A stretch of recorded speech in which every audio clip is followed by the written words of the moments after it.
একমাত্র লিসনিংয়ে ভালো হলেই আপনি আইএলটিএস লিসনিংয়ে ভালো স্কোর করতে পারবেন না। আই রিপিট, শুধুমাত্র লিসনিংয়ে ভালো হলেই আপনি আইএলটিএস লিসনিং ভালো করতে পারবেন না।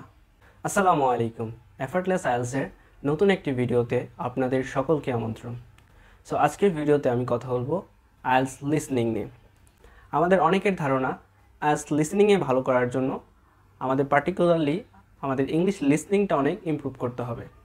এটা সত্যি, আইএলটিএস লিসনিংটা অনেক সহজ করার জন্য আমাদের ইংলিশ লিসনিংটা অনেক বেশি গুরুত্বপূর্ণ। কিন্তু একমাত্র লিসনিংয়ে ভালো হলেই আপনি আইএলটিএস লিসনিংয়ে ভালো স্কোর করতে পারবেন না। আই রিপিট, শুধুমাত্র লিসনিংয়ে ভালো হলেই আপনি আইএলটিএস লিসনিং ভালো করতে পারবেন না। লিসনিং ভালো বলতে আমি বোঝাচ্ছি আপনি যে কোনো অ্যাকসেন্ট সহজেই বুঝতে পারেন এবং আপনার ভোকাবুলারি ভালো।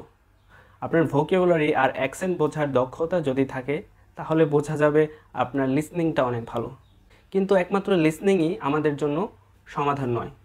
লিসনিংয়ের পাশাপাশি আপনার আরও 3টা গুরুত্বপূর্ণ জিনিস প্রয়োজন। যদি সেগুলো আয়ত্ত করতে পারেন তাহলে আপনার আইএলটিএস লিসনিংটা হয়ে যাবে অনেক সহজ। সেই প্রথম স্কিলটা হচ্ছে কনসেন্ট্রেশন। এখন অনেকে বলতে পারেন কনসেন্ট্রেশন কি স্কিল? আমি বলবো হ্যাঁ, এটা অবশ্যই বড় একটা স্কিল। আপনারা যারা জানেন আমাদের হিউম্যান ব্রেন পার্টিকুলার কোনো একটা লিসনিং শুনে সেটাকে 100% কনসেন্ট্রেট রাখা খুবই টাফ একটা জিনিস। ধরেন আমরা 5 মিনিটের কোনো একটা লিসনিং রেকর্ড শুনলে 100% কনসেন্ট্রেশন ধরে রাখা এটা খুবই বিগ চ্যালেঞ্জ। এটা ওভারকাম করার জন্য দরকার প্রচুর পরিমাণের প্র্যাকটিস। তাই আইএলটিএস লিসনিংয়ে ভালো করার জন্য আমাদের লিসনিংয়ের পাশাপাশি কনসেন্ট্রেশনের প্র্যাকটিস করা উচিত। কারণ প্রায় 30 মিনিটের মতো আমাদের রেকর্ড শুনতে হয়। এখানে আমাদের কনসেন্ট্রেশন ব্রেক হয়ে যাওয়া খুবই স্বাভাবিক। কিন্তু আমরা যদি এই কনসেন্ট্রেশনের প্র্যাকটিসটা করতে পারি তাহলে সহজেই আমরা 30 মিনিট কনসেন্ট্রেশন ধরে রাখতে পারবো। End of the day IELTS listening হচ্ছে টোটালি কনসেন্ট্রেশনের একটা ব্যাপার। আপনার যদি কয়েকটা সেকেন্ডের জন্য কনসেন্ট্রেশন মিস হয়ে যায় তাহলে আলটিমেটলি আপনার কোশ্চেন ভুল হওয়ার সম্ভাবনা শতভাগ হয়ে যায়। দ্বিতীয় যে স্কিলটি নিয়ে কথা বলবো সেটা হচ্ছে কুইক কম্প্রিহেনসিভ রিডিং। এই জিনিসটা কি? এখানে 2টা জিনিস আছে। এটা হচ্ছে কুইক মানে দ্রুত, কম্প্রিহেনসিভ মানে বোঝার দক্ষতা। সো আমাদের রিডিংটা একসাথে আমাদের খুব বুঝতে হবে, সেকেন্ডলি আমাদের কুইক পড়তে হবে। লিসনিং ইমপ্রুভ করার জন্য রিডিংটা খুবই গুরুত্বপূর্ণ। এখন কোশ্চেন আসতে পারে লিসনিংয়ে কেন রিডিং? আপনাকে যখন একটা কোশ্চেন দেওয়া হয় লিসনিংয়ের তখন কিন্তু বিশেষ করে এমসিকিউগুলো পড়তে হয়, অপশনগুলো পড়তে হয়। আপনারা যদি দ্রুত অপশনগুলো এবং কোশ্চেনগুলো যদি পড়ে শেষ না করতে পারেন তাহলে আইএলটিএস লিসনিং কমপ্লিট করা খুবই বেশি টাফ। কারণ এখানে খুব দ্রুত পড়তে হবে এবং কম্প্রিহেনসিভ অ্যাবিলিটি সহকারে পড়তে হবে। মানে একসাথে আপনার বুঝতে হবে তারপর দ্রুত পড়তে হবে। তাই আইএলটিএস লিসনিংয়ে ভালো করার জন্য এই কুইক কম্প্রিহেনসিভ রিডিং স্কিলটাও ডেভেলপমেন্ট করতে হবে।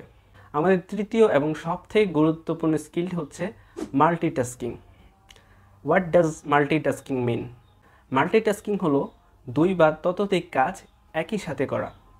লিসনিংয়ের সবথেকে চ্যালেঞ্জিং একটা দিক হচ্ছে আমাদের একই সাথে শুনতে হয়, একই সাথে পড়তে হয়, ইভেন একই সাথে লিখতে হয়। 3টা কাজ একই সাথে করাকে বলে মাল্টিটাস্কিং। আমাদের কনসেন্ট্রেশন যতই ভালো হোক, আমাদের রিডিং কম্প্রিহেনসিভ যতই ভালো হোক, আমাদের ভোকাবুলারি বা অ্যাকসেন্ট, আলটিমেটলি আমাদের লিসনিংটা যতই ভালো হোক, আমাদের যদি মাল্টিটাস্কিং অ্যাবিলিটিটা না থাকে তাহলে লিসনিংয়ে ভালো করা খুবই ডিফিকাল্ট। তাই লিসনিংয়ে ভালো করার জন্য আমাদের একই সাথে শোনা, পড়া এবং লেখা এই 3টা জিনিস একসাথে করার এই স্কিলটা বা এই দক্ষতাটা আমাদের মধ্যে আনতে হবে। তাহলে আমরা খুব সহজেই লিসনিং ডিল করতে পারবো।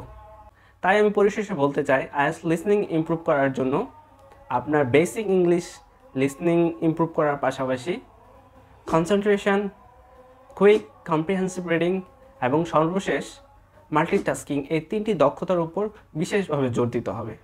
যদি এই 3টা দক্ষতা আপনার মধ্যে আয়ত্ত করতে পারেন উইথ প্র্যাকটিস তাহলে অবশ্যই আপনার জন্য আইএলটিএস লিসনিং হয়ে যাবে it's a piece of cake. So thanks very much for watching my video and stay safe, stay well. Allah Hafiz.